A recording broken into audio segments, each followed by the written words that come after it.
Bayangkan Anda sedang berendam di air hangat di sebuah bak mandi putih yang sepenuhnya hening.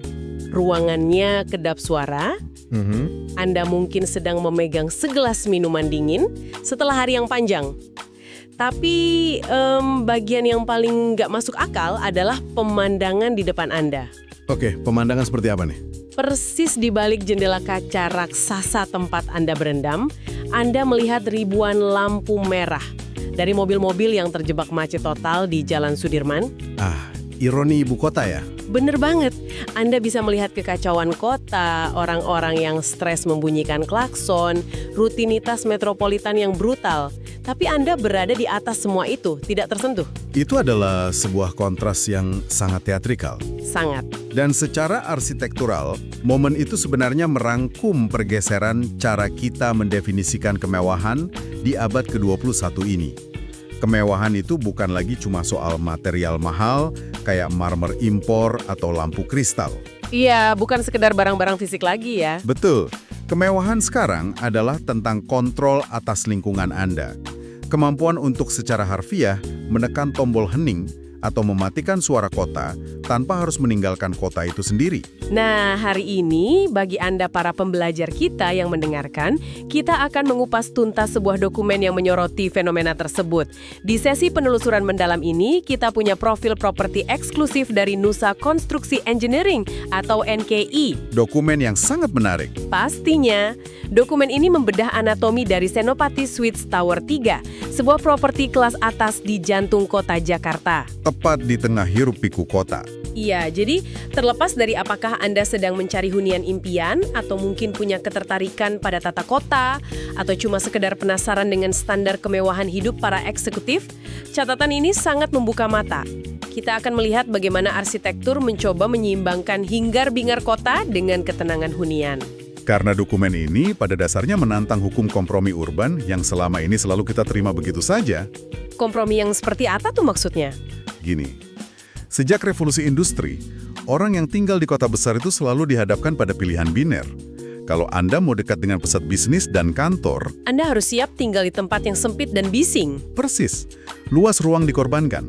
Sebaliknya, kalau Anda mau rumah yang luas dengan taman yang tenang, ya Anda harus rela menukar berjam-jam waktu hidup Anda setiap hari. Untuk apa? Untuk komuter dan menembus kemacetan. Terjebak di jalan tol tiap pagi dan sore. Sangat melelahkan.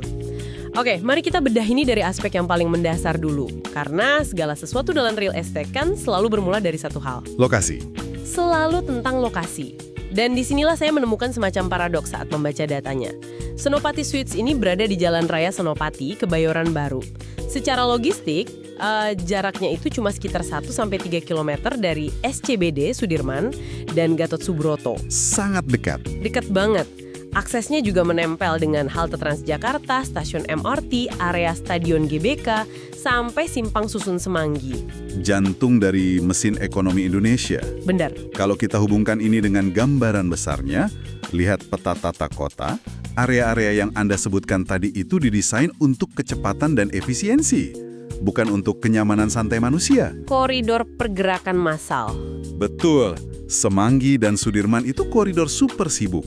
Tingkat stres spasial di sana itu sangat tinggi.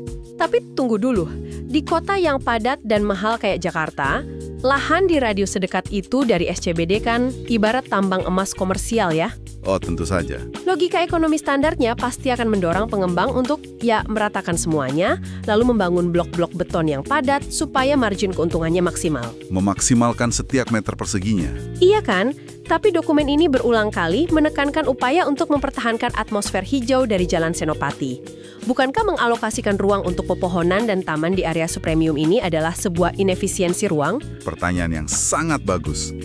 Maksud saya, apakah desain mempertahankan atmosfer hijau ini murni sebuah keharusan ekologis di Jakarta saat ini? Atau lebih pada strategi psikologis untuk meredakan stres para pekerja kantoran? Atau jangan-jangan cuma brosur marketing aja? Sebenarnya untuk memahami itu, kita harus tarik mundur lensa kita. Kita lihat konsep urban fabric atau rajutan tata kota di kawasan tersebut. Oke, sejarah kawasannya ya. Betul. Jalan Senopati dan Kebayoran Baru secara keseluruhan itu punya sejarah yang sangat spesifik. Area ini dirancang pada tahun 1948 sebagai kota taman pertama di Indonesia. Oh wow, kota taman pertama. Iya, desain aslinya memang dikonsepkan untuk jadi paru-paru pemukiman. Dengan kanopi pepohonan yang tebal, taman publik, dan trotoar yang ramah pejalan kaki. Jadi pengembang Senopati Suites ini punya beban sekaligus peluang. Peluang untuk apa tuh? Peluang untuk mengintegrasikan struktur vertikal raksasa tanpa merobek rajutan historis dari kawasan perumahan tersebut. Jadi mereka nggak bisa sembarangan memaksakan blok beton tanpa merusak ekosistem visual yang sudah ada. Lebih dari itu sebenarnya. Secara psikologis, inefisiensi ruang berupa pepohonan dan jalan yang teduh, itulah yang justru menciptakan nilai jual tertingginya. Mengubah inefisiensi jadi nilai jual. Menarik. Seperti yang kita bahas di awal, kemewahan modern itu adalah kelangkaan. Di pusat kota yang penuh aspal, kaca, dan baja, apa yang paling langka? Alam, warna hijau, udara bersih. Tepat sekali. Warna hijau alami, udara yang tersaring daun, dan ritme kehidupan yang melambat. Coba bayangkan, penghuni keluar dari rapat yang bikin stres di SCBD. Berkendara cuma 5 menit. Iya, 5 menit, lalu tiba-tiba disambut oleh kanopi pohon besar di Senopati. Itu terjadi penurunan detak jantung secara fisiologis. Arsitektur kawasan ini bertindak sebagai ruang dekompresi mental bagi mereka. Ini Barat punya tombol mute di tengah konser rock. Anda memakai noise cancelling headphone skala lingkungan. Analogi yang sangat pas. Sangat masuk akal, tapi ilusi oase hijau ini kan bakal langsung hancur berantakan kalau begitu penghuni masuk ke dalam gedung. Mereka merasa terjepit di apartemen yang sempit. Betul. Dan itu tidak terjadi di sini. Nah, ini membawa kita ke data spesifikasi di Tower 3 yang menurut saya, jujur saja agak gila.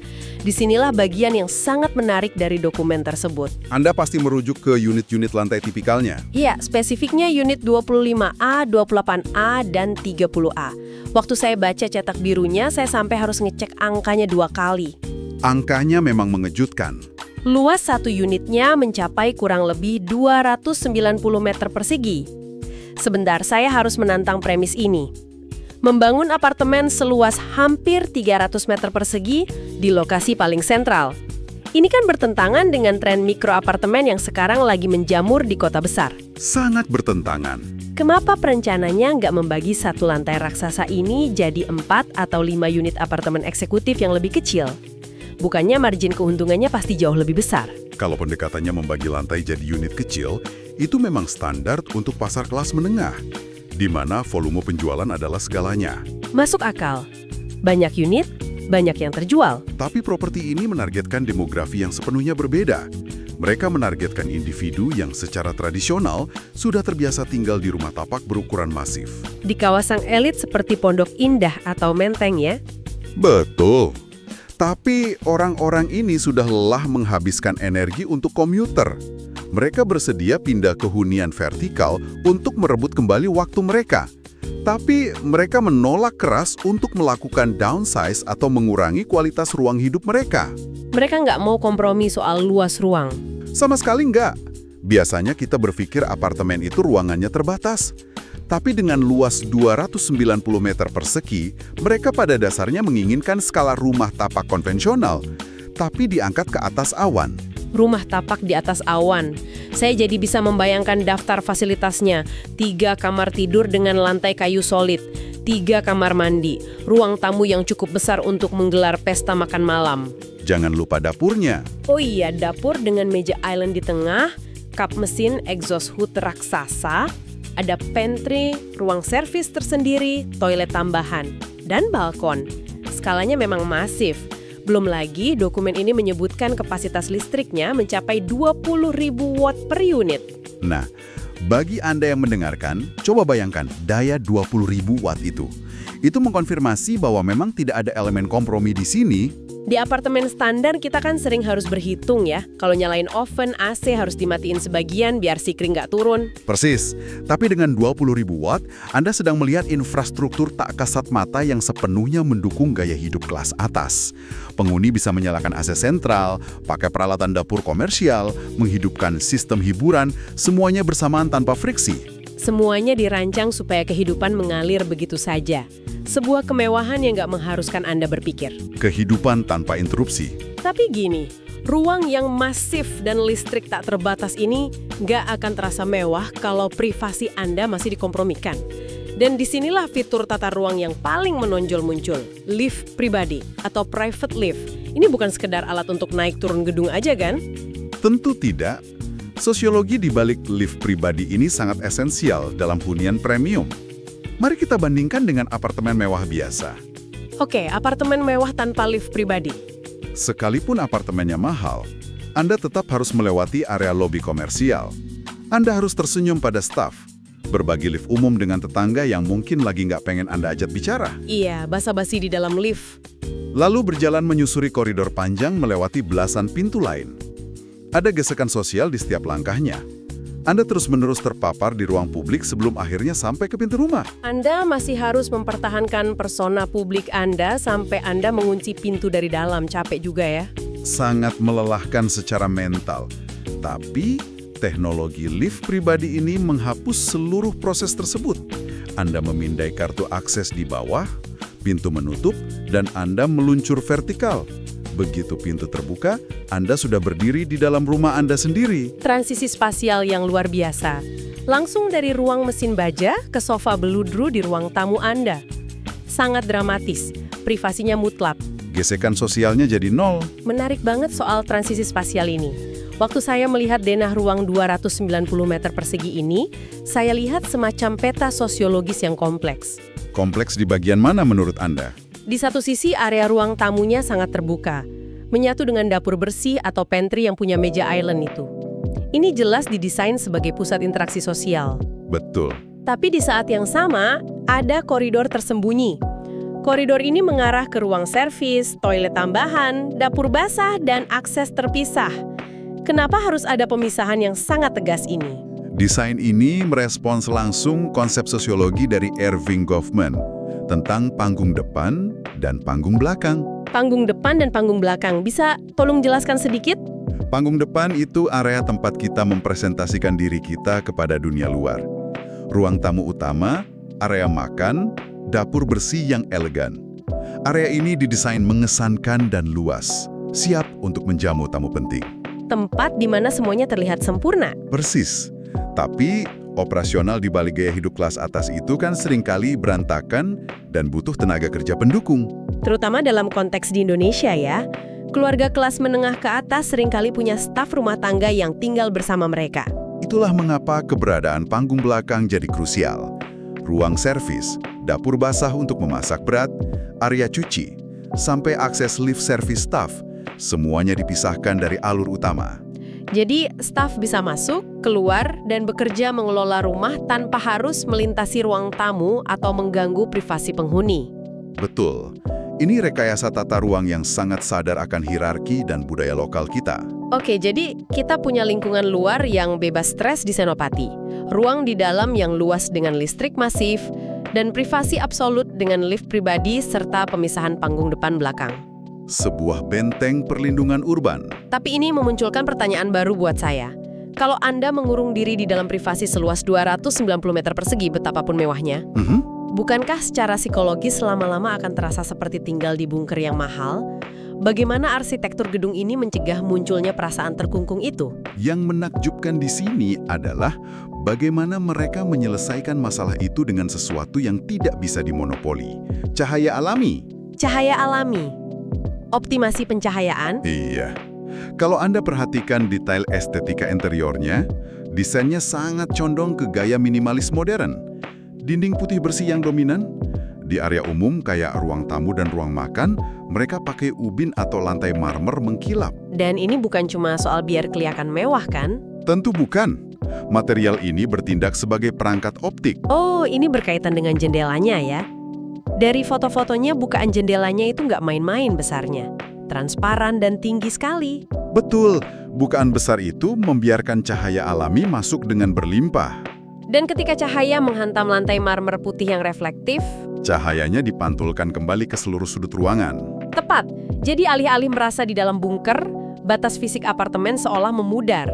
Dinding putih dan lantai itu jadi kanvas pasif yang memaksimalkan setiap cahaya dari luar. Ilusinya, ruangan terasa jauh lebih luas dari aslinya. Analogi yang kepikiran sama saya, unit ini dirancang kayak sebuah kamera obskura raksasa. Kotak yang menangkap cahaya dan memproyeksikan dunia luar ke dalam.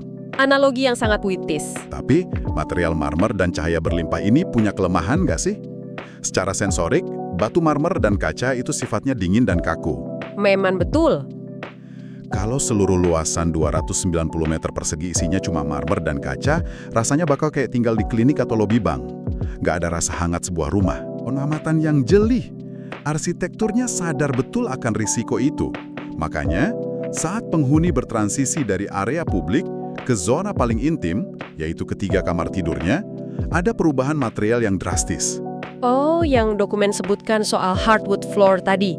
Mereka beralih ke lantai kayu solid. Sepenuhnya beralih. Kayu itu material organik. Dia menyerap cahaya, bukan memantulkan. Menyerap suara pijakan kaki, dan suhunya lebih hangat. Jadi perubahan tekstur ini semacam pemandu psikologis? Persif. Perubahan material di bawah kaki itu mengirimkan sinyal neurologis instan ke otak.